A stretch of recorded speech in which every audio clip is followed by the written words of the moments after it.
Ladies and gentlemen, I am Brock Beard, and this is your starting lineup as they have qualified for the Pepsi Max 400 at the Auto Club Speedway of Southern California, round 4 of the 2010 chase for the Sprint Cup Championship. Starting up front for the series-leading 4th time this season, sweeping both poles at Fontana, it's Joplin, Missouri's Daytona 500 and Brickyard 400 champion Jamie McMurray. On the outside, with his best ever start since Phoenix in the spring of 2008, the Master of Disguise 2004 winner ELLIOTT Sadler. Row 2, 3-time winner mighty Matt Kenseth is the top chaser in the field, and the Destroyer JUAN Pablo Montoya was outside pole in February. Row 3, Casey's Citizen Kane won this race 4 years ago, and the New Jersey Fury Martin Truex Jr. Row 4, the Biffmeister, last week's winner Greg Biffle has a win here, but the 40 dominate of new point leader Jimmy Johnson has a series leading total of 5, including 3 of the last 4.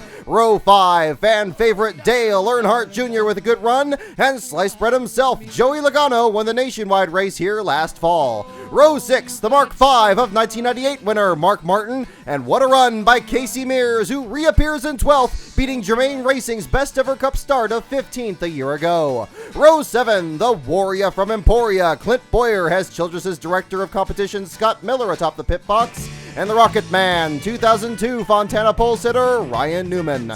Row 8, the Mayor Jeff Burton, 3rd in February, and the Wild Thing Kyle Busch looking to rebound from that squabble with David Ruderman last week at Kansas. Row 9, the Wonder Boy, 2-time pole sitter and 3-time winner Jeff Gordon in the Pepsi Max machine, and the silver UPS car belongs to the amazing David Ragan. Row 10, Sleek and Swift, it's Regan Smith, and it's black, it quacks, it's sponsored by Aflac, the 99 of 2008 spring winner Concrete Carl Edwards. Row 11, Happy Kevin Harvick, runner-up in the spring, and the Rushville Rocket Tony Stewart, both of these drivers looking for their first ever win at this track.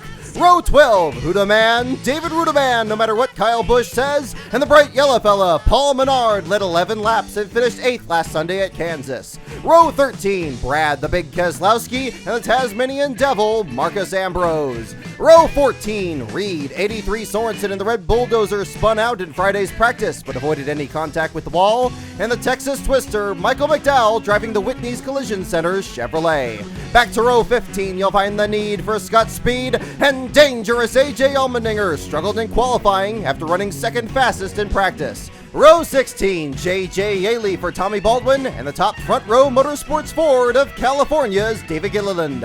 Row 17, Jason Left Turn Leffler ends a streak of 5 DNQs for the 66 team that qualified 5th here in February, and Denny Hamlin, 8 points out of the lead, has yet to lead a lap in the chase and has his worst starting spot of the year. Row 18, front row Joe Nemechek, the inaugural pole sitter, and Landon Sandcastle for Larry Gunselman. A pair of Penske Dodges occupy row 19 with sideways Sam Hornish Jr., and the Blue Deuce of a very frustrated Kurt Busch is the final chase driver in the field. Row 20, the Buckeye Bullet Dave Blaney and teammate Full Throttle Travis Quapple both have new crew chiefs starting this week. Greg Connor is with the 37 and Brian Burns on the 34. Today they'll start side by side.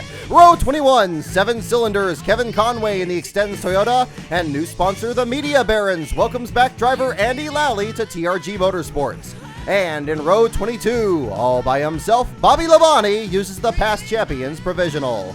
2 cars failed to make the race this week, Mike Bliss in the Prism Motorsports number 55, and the threat from Joliet's Patrick Carpentier for Latitude 43. Carpentier scuffed the wall during his first timed lap and picked up 9,000ths of a second on lap 2, but could not keep the team from its 3rd DNQ in 4 races. And ladies and gentlemen, there's your field of 16 Chevrolets, 13 Toyotas, 11 Fords, and 3 Dodges that comprise today's field for the Pepsi Max 400 at Fontana.